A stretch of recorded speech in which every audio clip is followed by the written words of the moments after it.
is only a few that support the channel, the website and the research. And if you'd like to make a contribution towards this, what we do on this channel, the link's down there below. We're over at JPL's studio, and we're looking at the recent footage from the Cassini spacecraft that's visited the North Pole of Saturn. What's puzzling those people over there at JPL is this hexagon pattern that's formed around the North Pole, and they're not sure as to whether it is a hurricane or not. You know, I could take this a little bit further, right?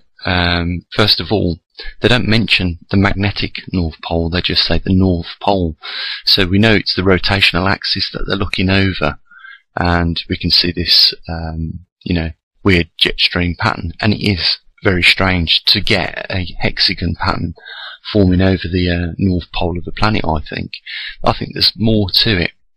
And, you know, you might think, oh, maybe you shouldn't delve into these things, but I think it's relevant, even if it's just for the geometry relevance, if nothing else. I mean, we could be looking equally at a three-dimensional cube if we was to put the other two or three lines on that. That's exactly what we would be looking at, and the centre would be on the corner. The reason why I mention this is because I've seen this a lot on crop circles. I'm going to show you some of the crop circles in a minute, and I'll show you some more footage of this unique pattern that's formed over there. But the important point I want to make is that they don't mention anything at all about a magnetic North Pole, or whether they even know whether there's a magnetic North Pole in the centre. And I would put money on it that that is what's holding that jet stream in position, as is on Earth. But if we look over the top of our planet, and we might as well do that at the jet streams, let's get that up. And what we'll see, first of all, is it looks nothing at all like Saturn's North Pole. And that's because our magnetosphere and magnetic poles have weakened, you know, around about 25% of what it should be, say, 40, 50 years ago.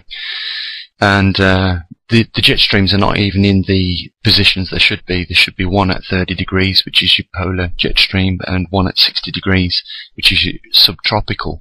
And just looking over the northern hemisphere, or the North Pole, you can see that they're both intermingled, and I wouldn't have said either one was in the true positions that it should be.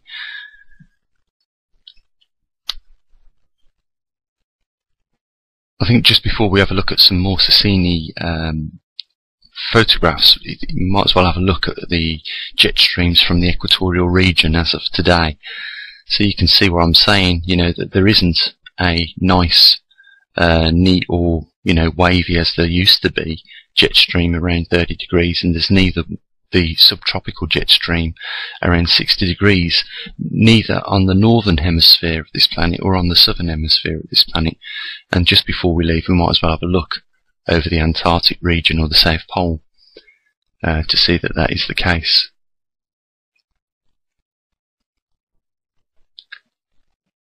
So what we'll do, we'll have a look at a few more images first of all, before we have a look at some of these crop circles. I know what you're thinking, but just bear with me. I think you'll find it, if nothing else, coincidental. Okay, so let's have a look at some of these images then of the North Pole on Saturn. Let's go through a few.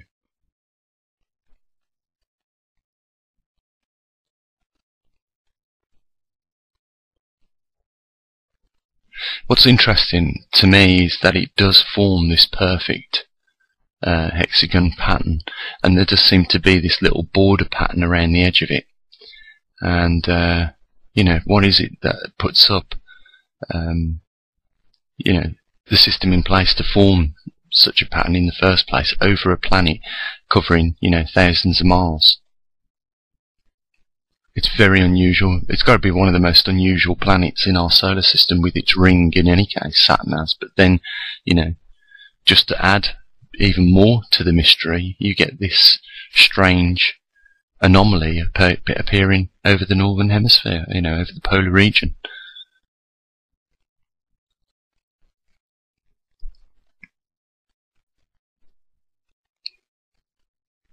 So let's have a look then at some of these crop circles that I've been talking about, because I think there is some significant similarities, and I'll point out a few other things as well of interest that I thought was worth mentioning about in this video at least. So let's do that. So let's have a look at some of the similarities in these crop circles with regards to the geometry or geometric shapes that have formed, or the shape that has formed on the polar region of Saturn. You know, I'm not saying that there's anything connected between the two. I'm just saying that it is unusually similar in nature, and the geometry seems to revolve around divisions of 144, and I know that for a fact. I've actually done some calculations with regards to these patterns. Now, I'm not saying that these are done by UFOs, but someone seems to feel that the geometry is of relevance because they go to a lot of work to put these geometric shapes into these fields, and some of them are pretty amazing. You know, we've heard the professional opinions of people that say that there's no way that these could have been done by humans, but you know, I'm not going to put that up for argument. I'll leave that for you to make up your own decisions on. But for some reason, there is a lot of crop circles that have that hexagon pattern first of all, and you know, there is a connection between the number 144. You can work it out for yourself. The divisions of some of these geometric patterns are also divisions of 144, such as the number 36 times 4 and 72 times 2. You know, get back to the number 144. And I know some of you guys out there that are interested in some of the stuff that we've done with regards to the Bible and Bible numbers that reoccur a lot, such as the 144 cubits, the 144,000 people, made up of the 12 tribes, etc., etc. You know, it's a sort of like a back burner project for me, because I really believe that whoever was writing that book certainly had knowledge of the flare of life pattern, and the geometry within that pattern is again similar to these crop circles and similar to that polar region on the Saturn's North Pole. Now, I'm not saying, you know, that there are intelligent life forms out there that are responsible for putting these patterns down on the ground on Earth as a sort of warning sign for us. Maybe, you know, it's just a coincidence that we are going through a magnetic reversal, and you know, that pattern on the North Pole region of Saturn is just nothing but a coincidence. But you know, I'm just sharing this with you. I think it's interesting, and I think whoever's done these patterns seriously went to a lot of work to do that, or it could quite easily be, you know, something else that put them down. And I have an open mind to this simply because of what I've witnessed personally with my own eyes. So, you know, I'm just putting it out there.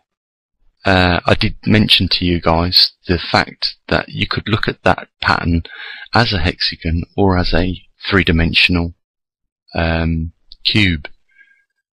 Now, this pattern here definitely resembles that. What I was talking about the numbers and the 144. First of all, there are around that cube, right, 144 triangles. You can see that it's made up of 4 sets. The first 2 sets make up 72. The second 2 sets make up, you know, the 144. Or each ring consists of 36 triangles. And you know, I found this very same pattern.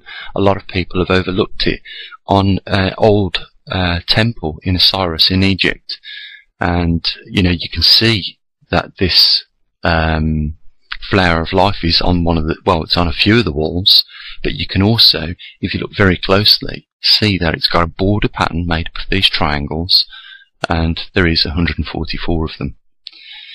Now, in the centre of this crop circle, you've got lots of cubes, and the corner one, if you're looking at it as a three-dimensional one where the star is in the middle, you can see the corner one has been removed and you are able to see the star in the center.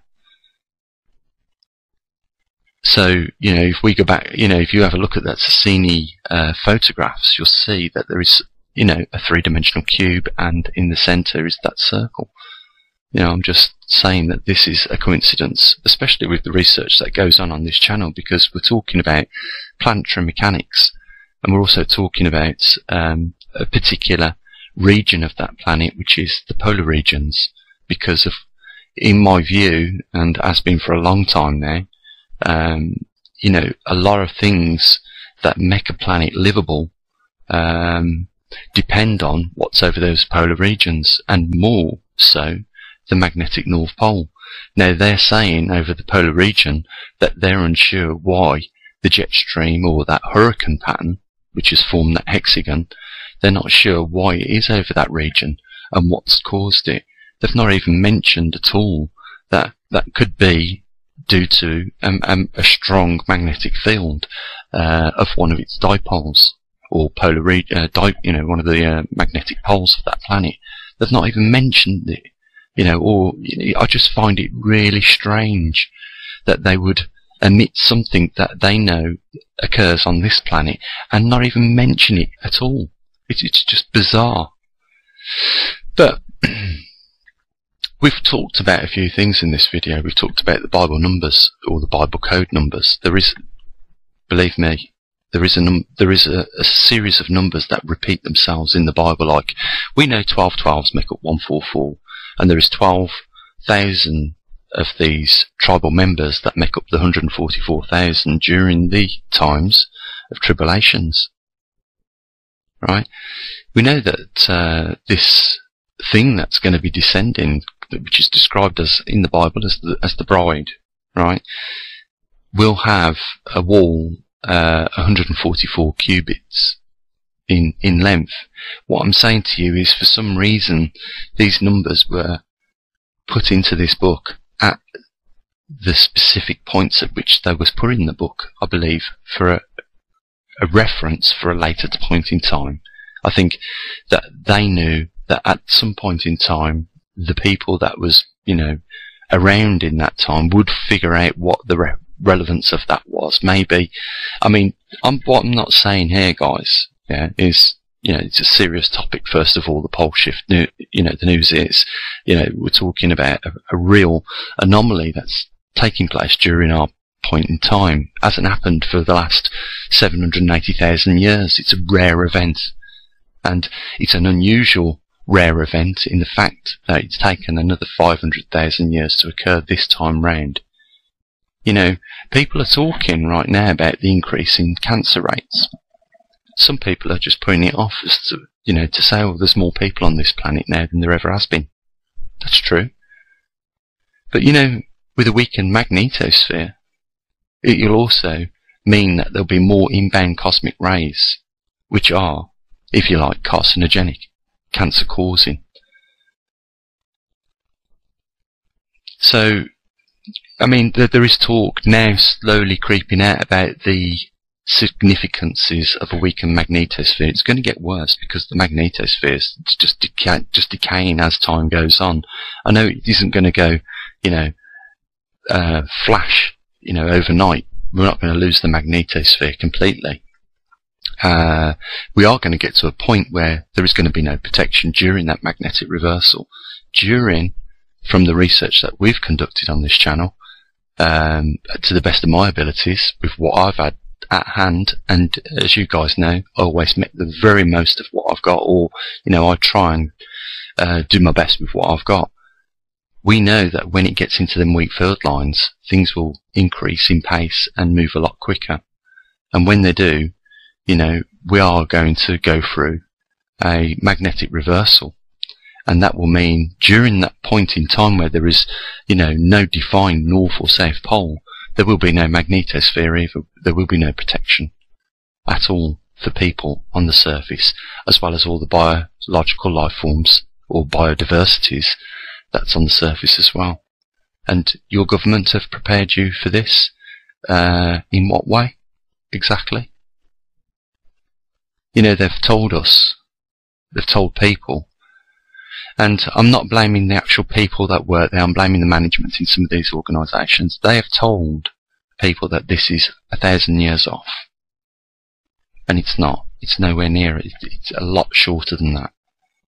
It's not 1,000 years off like they're saying. Clearly not, and we're seeing signs now of that pole preparing almost to go into them wheat field lines. We know that for a fact because now the magnetic north pole is deviated off that vector. Well, this is a sign that something's changed, guys.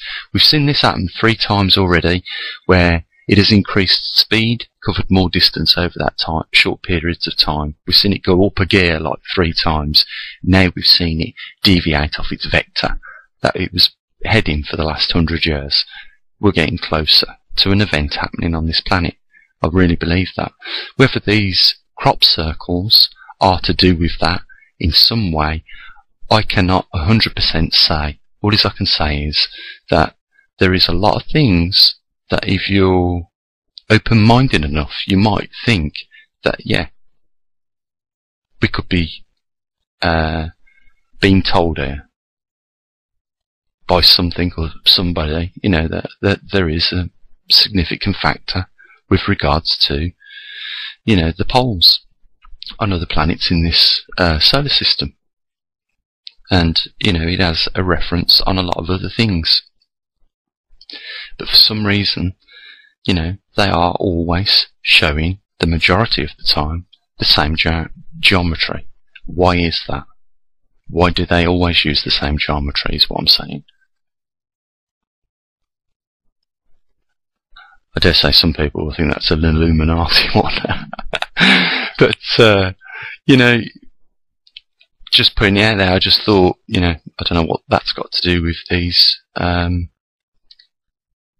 Maybe she thought it'd be a good idea to have a crop circle on her back, I don't know. But, you know, there is plenty of evidence to support, you know, a very likelihood that these mean more than just, you know, pretty patterns in the ground, I think. And I just thought I'd share that with you guys. So I'm going to leave it here.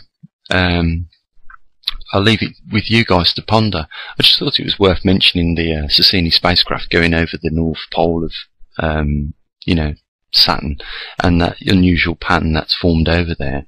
And it just brought my mind back to some of this research that I did with regards to these crop circles. And, you know, I just thought I'd mention some of the mathematical numbers, if you like, or the, you know, the formula of what's in the Bible.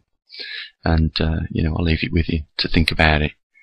But they're interesting in any case, and I think they're nice. Whoever's done, you know, whatever's been responsible for putting them there on these fields.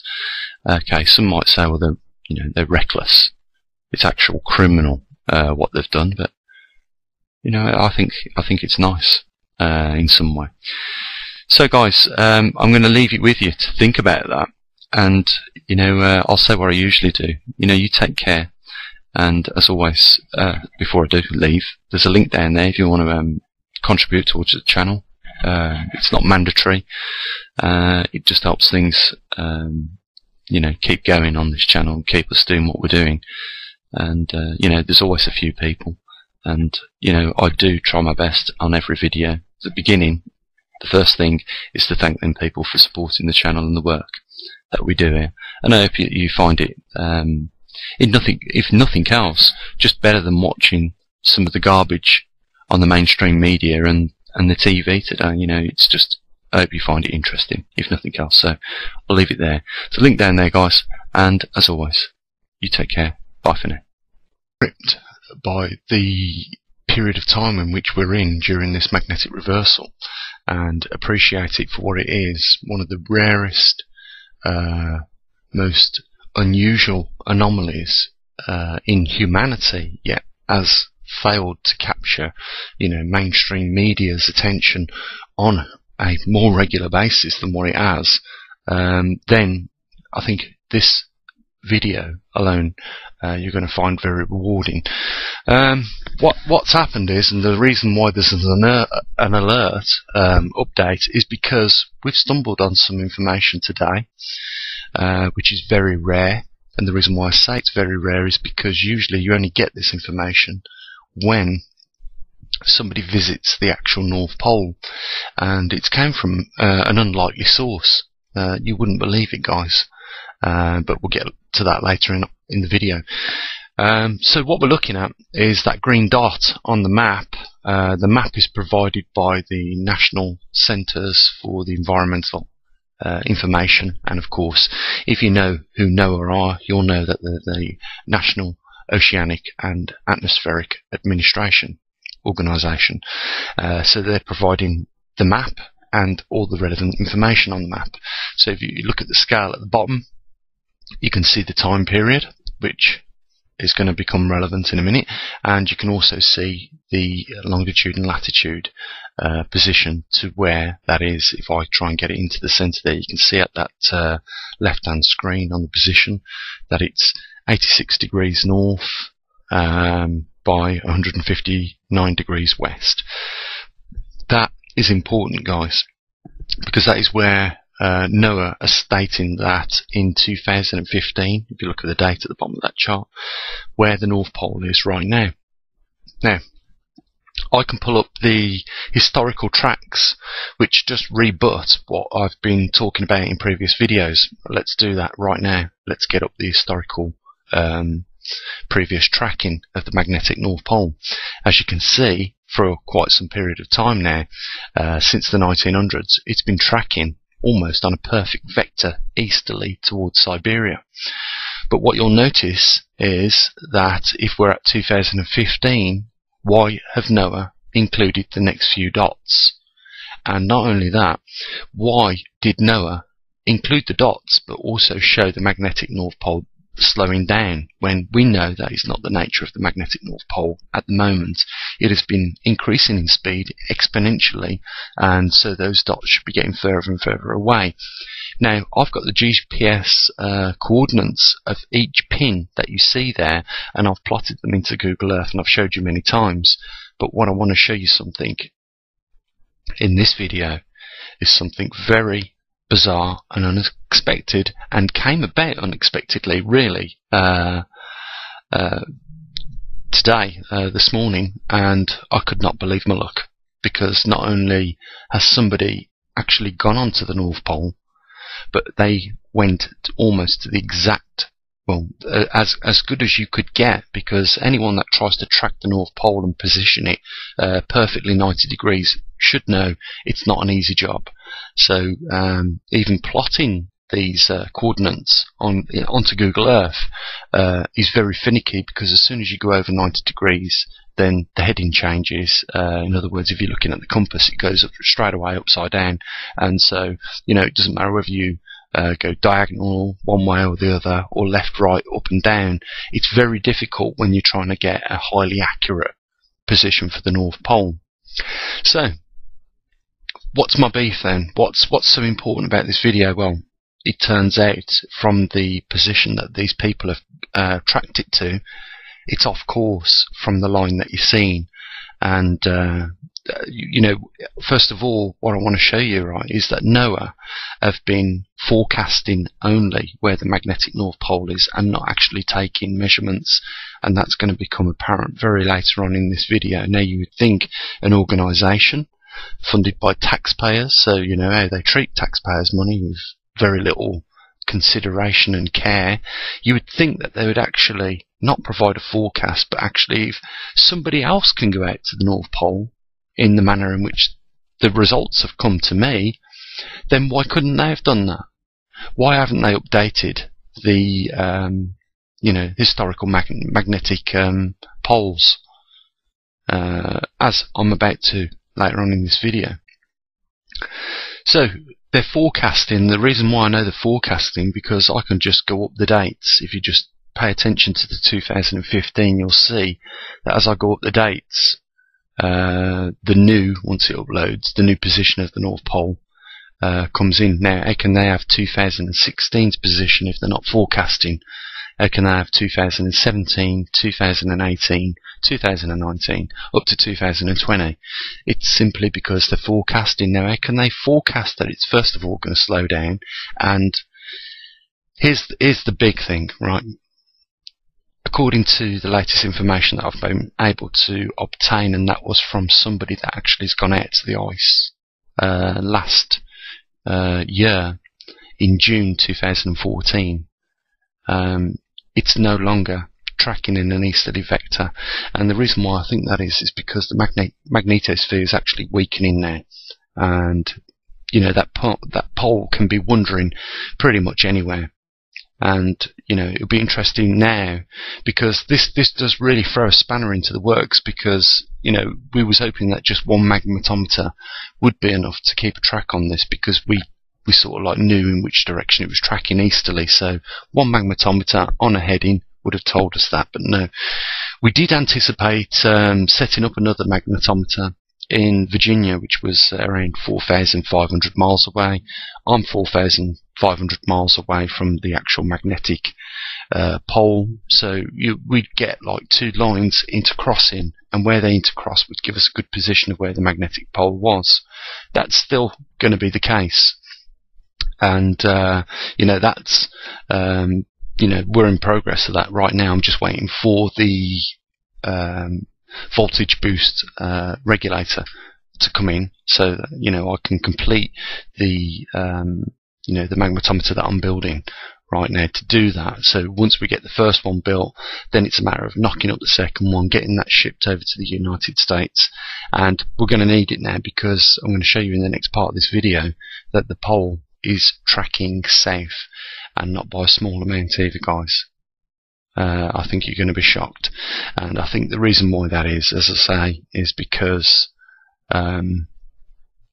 you know, the magnetosphere is weakening now to a point where things are starting to you know, become unpredictable. Now, it's important that I mention this, that those white boxes now that I've just included, right, are observed pole locations, which means people have actually gone out there and observed from that position. Now, I believe that I know that one person that used to do it was Larry Newt from the Canadian Geological Survey, and he was no longer able to do that because the migrating pole was going that far that his twin-engine Otter aircraft that he used to land on the ice with, as it's run out of range. Basically, it can no longer fly there and back, even with, you know, I suppose extra cans of fuel to get him out there.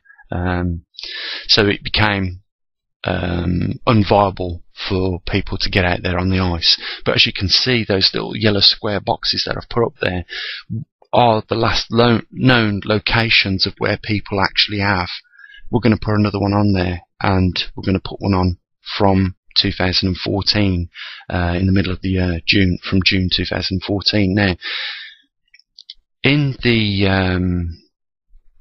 you know, the where, I don't know the technical term. I do know the technical term, but I can't think of it at the moment. But we're going to have a look at the captain's GPS as he gets closer to the North Pole.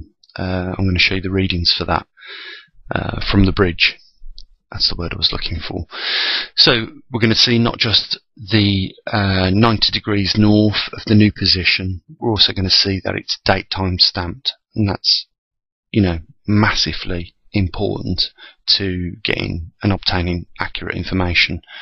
So we can say that we have, you know, a legitimate positioning of the North Pole where somebody has actually observed it from that location.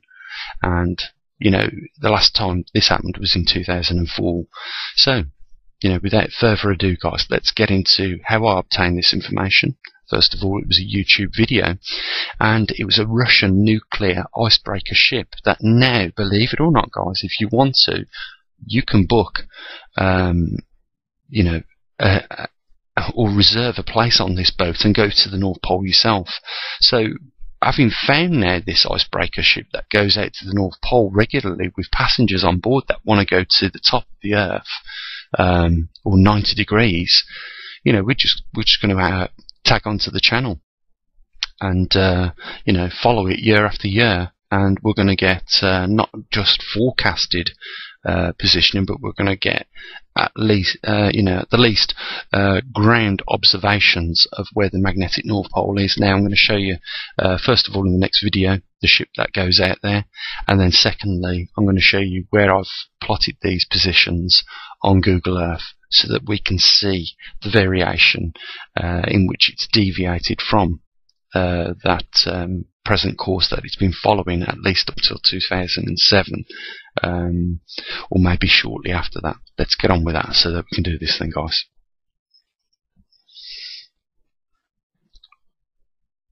So here we are, guys. This is the Victory. It's a unique Russian vessel. It's been in service, I believe, 50 years, and it's a nuclear powered icebreaker, and we're looking at the GPS on board the ship. As you can see, 90 degrees north and 17 degrees east, and the date at which it was making this voyage was on the 25th of June 2014. Even there, 1 minute past 6. Unbelievable. You know, it's unbelievable where you find this information, and you know, Noah must have been aware, surely, that somebody had been going over the North Pole, you know, and if not, you know, it's a shame that they've not updated their data. Even recently, I'd been speaking to someone at the British Geological Survey, and they told me the last time that somebody had been actually there to make you know, a recorded position on the ice was around 2007. So even you know, it just seems that us in the West have been totally oblivious to, you know, this now passenger ship. You can literally, I'll put a link down there so that you can see the link in which you can go onto and book, you know, a trip to the North Pole, the exact North Pole. It's just unbelievable, isn't it? It's an unbelievable source of information, but it's just by luck that it's came. I mean, you'd never think that a passenger ship would be going over the North Pole. But anyhow, let's have a look at the ship that actually does do it, and you'll see them here. I'll just press play. So you can rent this helicopter as well. By the way, I'm not trying to, you know, sell tickets to this. I mean, if I could afford to, I can imagine this isn't going to be a cheap trip. But you know, I would definitely be one that would be interested in going on that for just the purpose of, you know, finding out where the magnetic North Pole was every year, so we can keep a log on it, because we know how important it is. So this ship goes out there. It's been out there a few times now that I've managed to watch where it's gone out to the North Pole. The captain tries to get it on the spot of where the magnetic North Pole is, or 90 degrees, as you've seen on his GPS. And I don't know how long they've been doing that. I suppose this vessel had a commercial purpose at some point. You know, breaking the ice for other ships to come follow through, but you know, it's just great that we've been able to obtain the information, because now we've got, you know, a location for the magnetic North Pole, and it's not forecasted for at least 2014. So let's put this into perspective then for you guys that are interested in where the magnetic North Pole is, because if you've been following the videos, you know how important this is. Right, where that P is, right, is the coordinates that the Victor found the North Pole to be at. And as you can see, I've put the date in, the 25th of the 6th, 2014.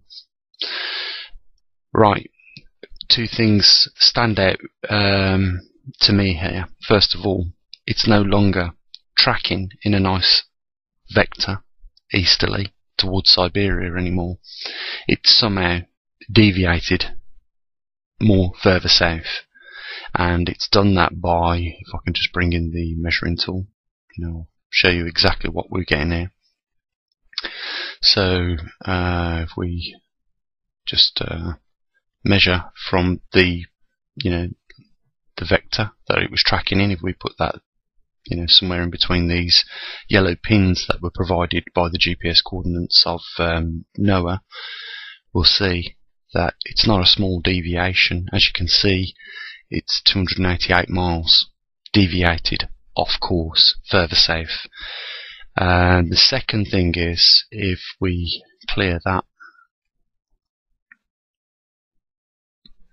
and measure it from the last time someone actually went to the ice, let's just clear it, okay, which was 2007, to the new position, we can see that it's done around 417 miles in 7 years.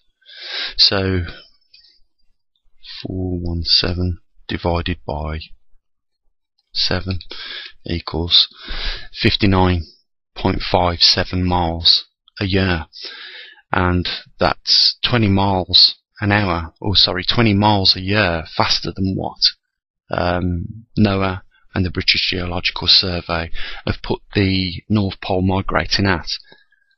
And that's a lot, guys. So it gives us an idea as to how to forecast from that point on further. So we could add from that position now in 2015, if things haven't deteriorated anymore with the position of the North Pole, at least another 60 miles onto that. And you can see that from that position, it leaves us around 500 miles or less, actually. Let's see if I can get a better one than that. Around 429 miles to that all-important 40 degrees, and we know what happens at 40 degrees. As I said earlier on in the video, I don't think it even needs to track in a single vector now easterly. I just think it's important that we do keep track of where it is as best we can. Now, as soon as the magnetometer station's up and running in the UK, we'll have a vector as to where the North Pole is with regards to 90 degrees, and as soon as we get the one up in Virginia up and running, we can have some way of crisscrossing those two headings, and it will almost give us a perfect triangulation of where the magnetic North Pole is, to within a small degree of accuracy. It's going to be very accurate. I have said that the magnetometers that we're using, even though they are good magnetometers, they can have an uncertainty to 1 degree, and we're using 3 in each station. So there'll be 3 in the UK, 3 in Virginia, and we're also going to be tracking the one in New Zealand as well. The South Pole, that'll be. So guys, that's where we are. This is important stuff. When you consider what is taking place now, you guys know that I predicted that this magnetic pole wasn't there in the region of the Arctic region for no reason. We wouldn't have polar jet streams, I believe, if it weren't for where the magnetic pole resides right now, somewhere over the Arctic region, but it's tracking south and easterly right now, or southeasterly, and that means I expect to see the polar jet streams, if there's a strong pole, be in formation, but as we know, they're weakening now. I've got something to show you here, guys, and I think you're going to be quite alarmed at what I've got to show you. So I'll just draw up the other map, so at least you know where it is, guys. If you check the GPS coordinates down here at the bottom of the screen before I leave this place, you'll see that it's, like I said, 89.5 is actually where the pin is, and you can just see how much things move on the westerly and easterly coordinates. But trust me, I got it down as best as I could in that vicinity to 17 degrees east and 89.5 degrees north, which is virtually there. If you don't trust me, go onto Google Earth and see how hard it is to put the pin on 90 degrees and 17 degrees east, and you'll see for yourselves it's in that vicinity of where I've marked the P. So let's go and have a look at the other map then, the other chart, because I've got something important to show you as well with that, and that's with regards to the weakening of the magnetosphere and the effects it's having on the polar jet streams right now. So here we are on the global weather modelling system, and most of it is real time. What I want to show you is jet streams and what's happening. So what you're looking at is your subtropical and polar jet streams, and as you can see, guys, they're indistinguishable. You can't tell them apart from each other, and you know, that to me is highly shocking. We've got hot and cool air mixing sporadically across the globe right now, and I think it's to do with the weakening magnetosphere. I was on a website the other day where scientists were, you know, not screaming about it, but they're saying that in the last 6 months, you know, the magnetosphere had noticeably dropped again. It's very difficult to get information from these organisations. I mean, we wouldn't have had it not been for that, you know, Russian passenger boat now, which is a nuclear icebreaker going over the North Pole. We wouldn't have got the data of where the North Pole is accurately as what they did on the spot if they hadn't have gone across the North Pole themselves in 2014. If we look at the SS TA, sea surface temperature anomaly, or, you know, as you may know it to be the El Niño, I want to point out a couple of areas first. We're going to go back on the wind chart and have a look what's happening over this region here, but it is a region which is increasing in sea surface temperature. And also a look at this, because these are both going to be affected by the intermingling of the polar and tropical jet streams, you know, that warm and cold air mixing. And you can see from yourselves, guys, this is intensifying. If this information is being put out there correctly from NOAA, then you can see yourselves it's intensifying, and we are looking, as other scientists have already stated, to a severe El Niño. And when comparing the worst one we've ever recorded in '97, it looks like it's going to be worse than that, because that was recorded in November time, and we're not in November yet, we're rapidly approaching it. So, you know, I'm just giving you a heads up. This is going to get worse, guys, and I think we all need to pay attention to it. We've got now a southerly deviating magnetic pole at this moment in time. Just look at the yellow regions. These are hotter, by the way, than the red regions. Don't ask me why they did it on that scale. I mean, it just seems more logic to put it in red than it is in yellow, but they did it that way anyway. If you look at the scale, you'll see, you know, yellow's hotter than red, so, you know.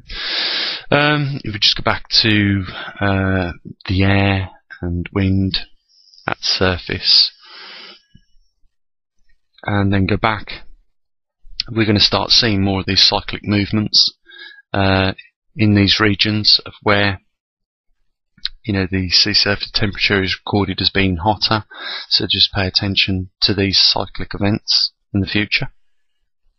And the region in this place here is where I was telling you another cyclical event could fall into, you know, producing a hurricane at some point if it hasn't already. So you know, guys, you know, if they're talking about climate chaos, well, you know, you're seeing it firsthand, and I can't think why people would not want to pass on the information as to where the magnetic North Pole is, but perhaps they might be thinking, well, you know, there might be a few people out there that put two and two together, like I have, and understand, you know, what implications this could have. Bear this in mind, guys. You know, I'm going to end the video here, but bear this in mind. This hasn't happened for 780,000 years. So, just bear that in mind.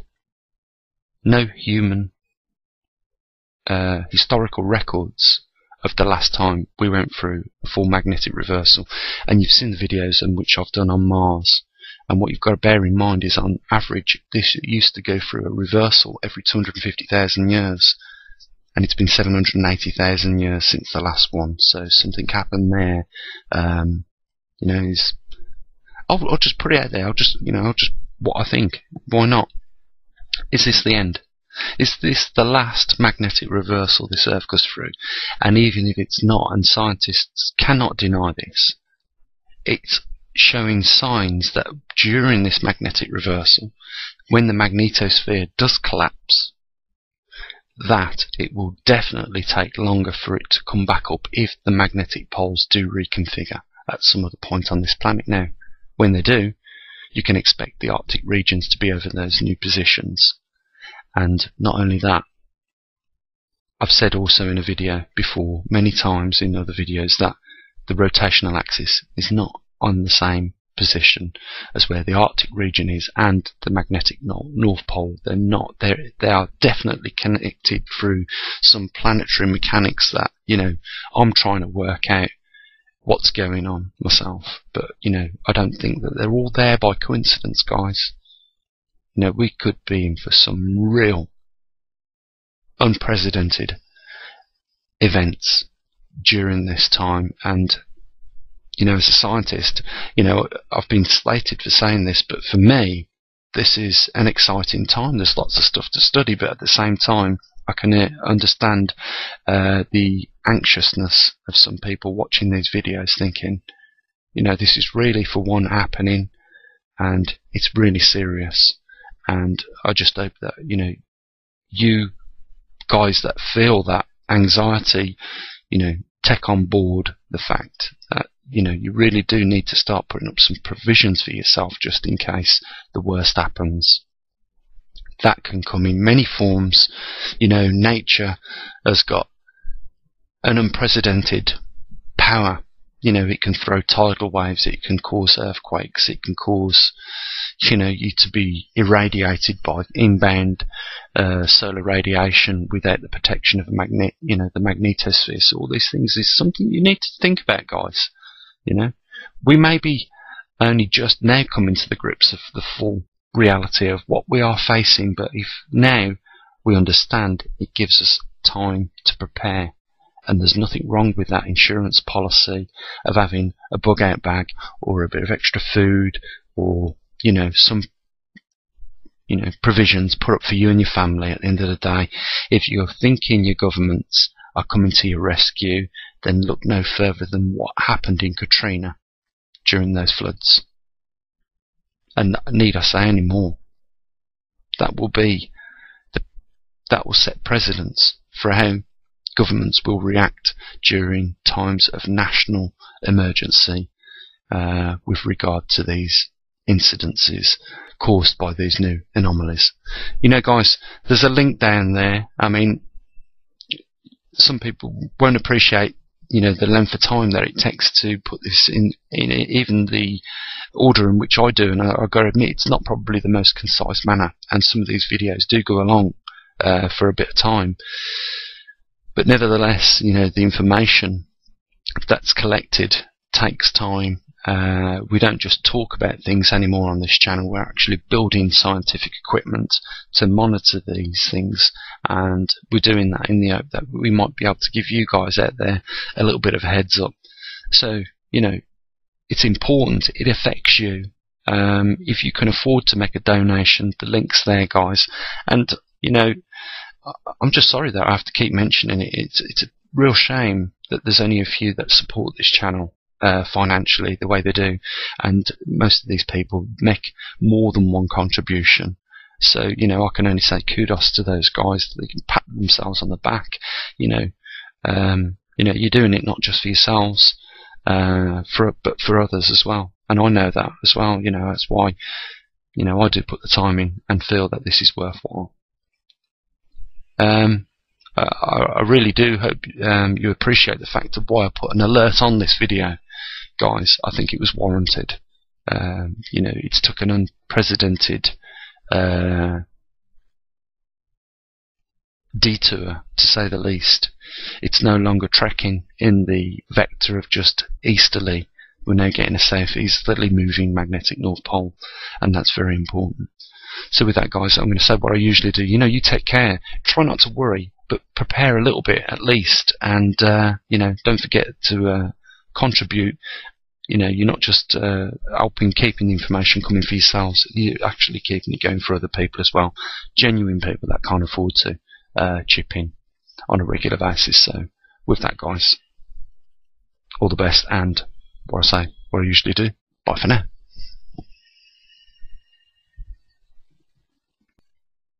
Really know where to start with videos like this, especially when I've got the organic hand cam out. I just want to run something by some of you. Right, okay, they reckon that the Egyptians were just slave people that built this monument. Yeah, I can't accept that by any means. I think they knew something about nature and this universe that we are struggling to grasp, and even why they built these structures so big to last the test of the time. You're going to see where I'm coming from in a minute, but most of us know now that they built them in the star constellation of Orion. If I just show you that the first two pyramids, the Great Pyramid and the second one, are perfectly in line, and then the third one is just slightly offline. There's the centre of it. And if we look at the star constellation of Orion, we can see that replication there, the two that are perfectly in line and the one slightly offset. I'm doing my best with the camera, so you just have to bear with me.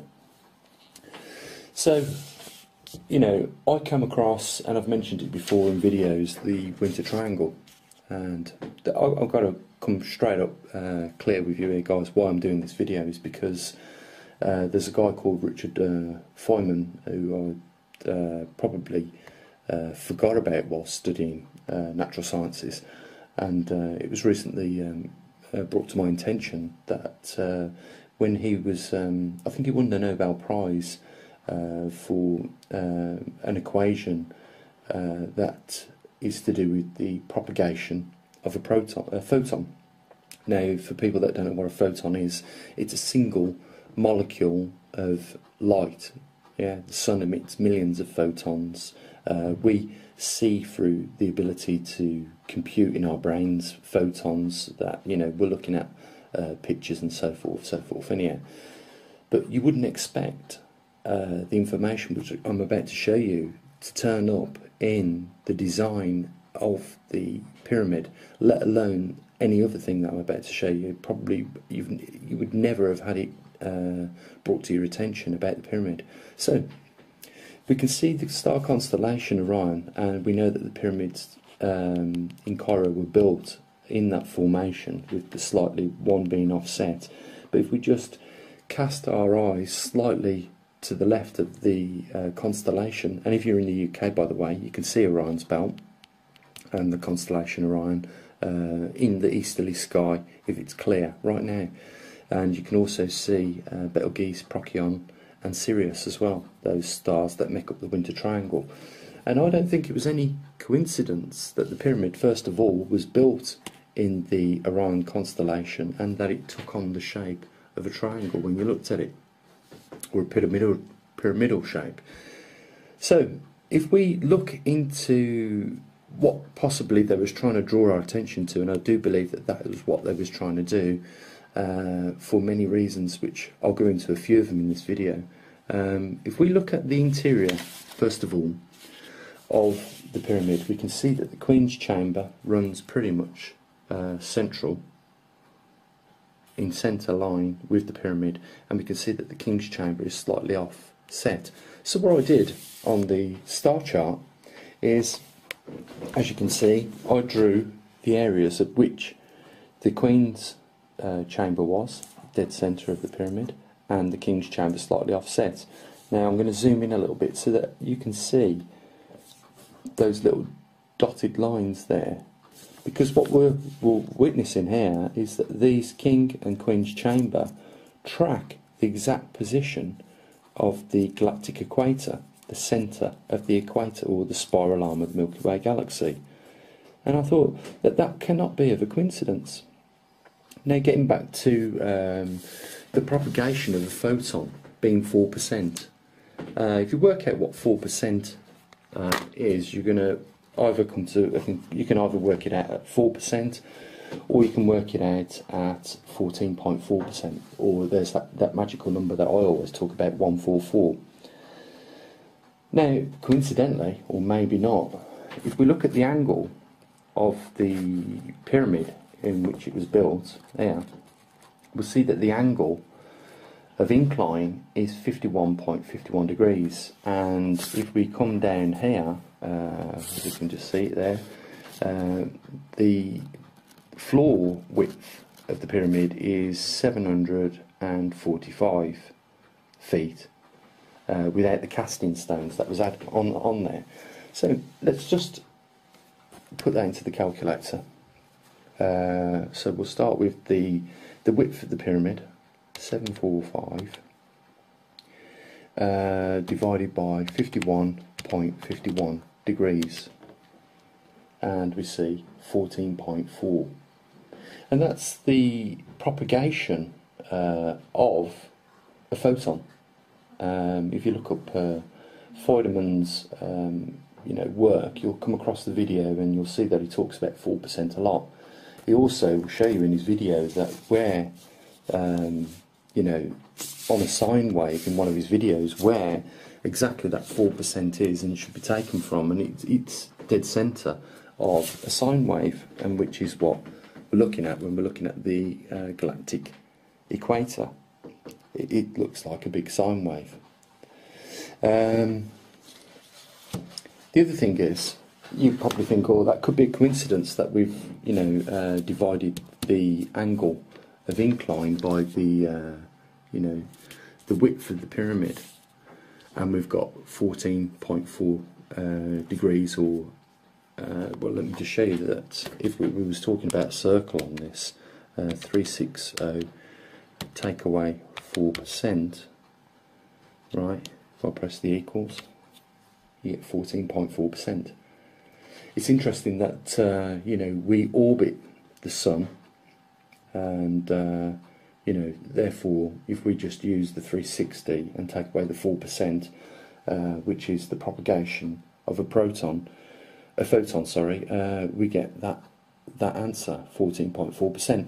And you might think, well, there is another coincidence, but this is one thing that has had me puzzled today. If we get a ruler and just measure that line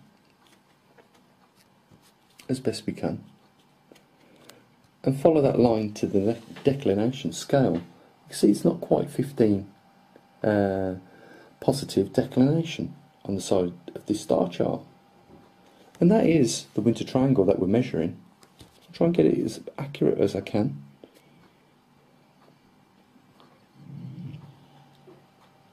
It's around about just under 15. Now I'm just thinking, for argument's sake, would we agree that that was 14.4? Guys, I don't believe that this pyramid was just built for any other reason than to give us information that was important about a time perhaps which we would come to understand it a bit better. First of all, I've been messing around with a few things. I wanted to know what 4% of 360 actually looked like, and you can see there that there is more than one proportion of 4%, or what would be 14.4% of 360 degrees. And you can see that the three there that I've put there, and there's a reason why I did this. First one is that I measured the angle of from the centre to the edge of the 4%, 4%. Why did I use that? The reason why I used that is because if we look at where the King's Chamber is from the centre,